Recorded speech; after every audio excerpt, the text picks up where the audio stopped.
हर हर महादेव। आप सभी को देवउठान एकादशी की हार्दिक शुभकामनाएं। आइए जानते हैं साल 2025 में देवउठान एकादशी का व्रत कब है और क्या रविवार के दिन तुलसी जी की पूजा कर सकते हैं, और इस बार देवउठान एकादशी का पारण कब किया जाएगा।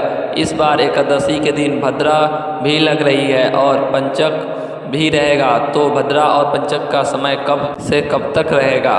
कार्तिक मास के शुक्ल पक्ष की एकादशी तिथि इस बार 1 नवंबर शनिवार को सुबह 9:12 से लग रही है।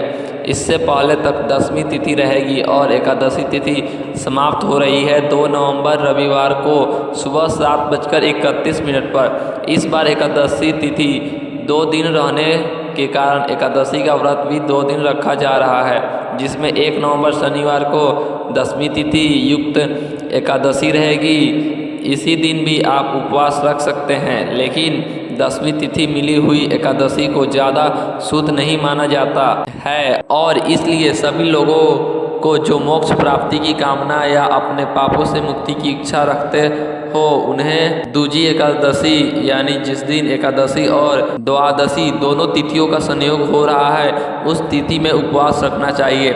लेकिन अक्सर लोग एकादशी जिस दिन लगती है उसी दिन व्रत रख लेते हैं। तो द्वादशी तिथि एकादशी इस बार 2 नवंबर दिन रविवार को रहेगी। इस बार 1 नवंबर शनिवार को भद्रा भी लग रही है और भद्रा रात 8:27 से लेकर अगले दिन सुबह 7:31 तक रहेगी।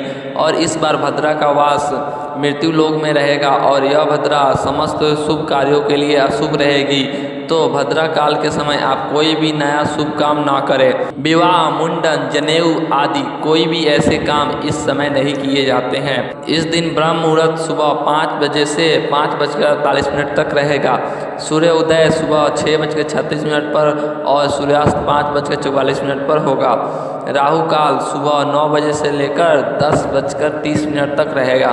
इस बार 31 अक्टूबर दिन शुक्रवार को चोर पंचक भी लगे हुए हैं और पंचक की समाप्ति 4 नवंबर मंगलवार को होगी। 2 नवंबर रविवार को ब्रह्म मुहूर्त सुबह 5:01 से लेकर 5:49 तक रहेगा। सूर्य उदय होगा सुबह 6:36 पर और सूर्यास्त होगा शाम 5:44 पर। प्रातःकाल पूजा आप सुबह 5:16 से लेकर 6:34 के बीच में कर सकते हैं। सायंकाल पूजा शाम 5:35 से 6:53 तक की जाएगी और इस दिन भद्रा सुबह 7:30 तक समाप्त हो जाएगी। राहु काल दोपहर 4:30 से शाम 6 बजे तक रहेगा। और ध्यान रखिएगा, भद्रा भले ही मृत्यु लोक में है, शुभ मांगलिक कार्य नहीं किए जाते हैं, लेकिन दैनिक पूजा पाठ संबंधी कार्य भद्रा के दौरान आप कर सकते हैं। कार्तिक मास का स्नान या कार्तिक मास की पूजा भी आप भद्रा में कर सकते हैं। एकादशी नियमों के अनुसार जब तक हरिवासर रहता है एकादशी उपवास नहीं खोला जाता और हरिवासर का समय 2 नवंबर रविवार को दोपहर 12:30 तक समाप्त होगा। ऐसे में जो भी श्रद्धालु शनिवार के दिन एकादशी का व्रत रखना चाहते हैं उन्हें शनिवार के दिन पूरा उपवास रखकर रविवार को भी आधे दिन तक उपवास रखना होगा, यानी हरिवासर के बीतने की प्रतीक्षा करनी होगी।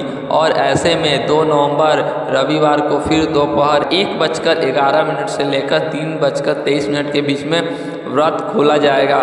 व्रत की अवधि बहुत अधिक लंबे समय की हो जाएगी, इसलिए आपको शुद्ध एकादशी यानी 2 नवंबर को व्रत रखकर फिर 3 नवंबर सोमवार को अपना व्रत खोलना चाहिए। और 3 नवंबर सोमवार को व्रत पारण मुहूर्त रहेगा 6:34 से 8:46 तक। नियमों के अनुसार रविवार के दिन तुलसी जी को स्पर्श नहीं किया जाता है, लेकिन आप सुबह और शाम दीपक जला सकते हैं और तुलसी के पत्ते भी नहीं तोड़े जाते, ना ही जल अर्पित किया जाता है। ऐसे में अगर आप रविवार के दिन चाहे व्रत का पालन कर रहे हो या एकादशी का व्रत खोल रहे हो, आपको केवल तुलसी जी में दीपक जलाना होगा। देवउठान एकादशी के दिन तुलसी जी का विवाह किया जाता है।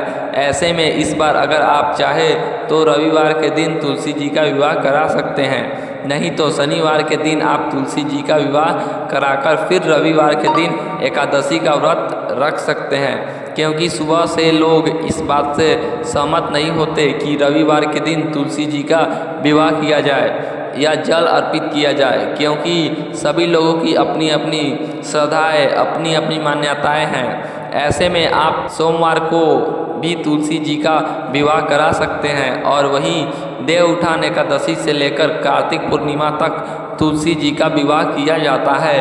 उम्मीद है आपको वीडियो पसंद आई होगी, तो कमेंट बॉक्स में ज़रूर बताएं और चैनल को भी सब्सक्राइब करें।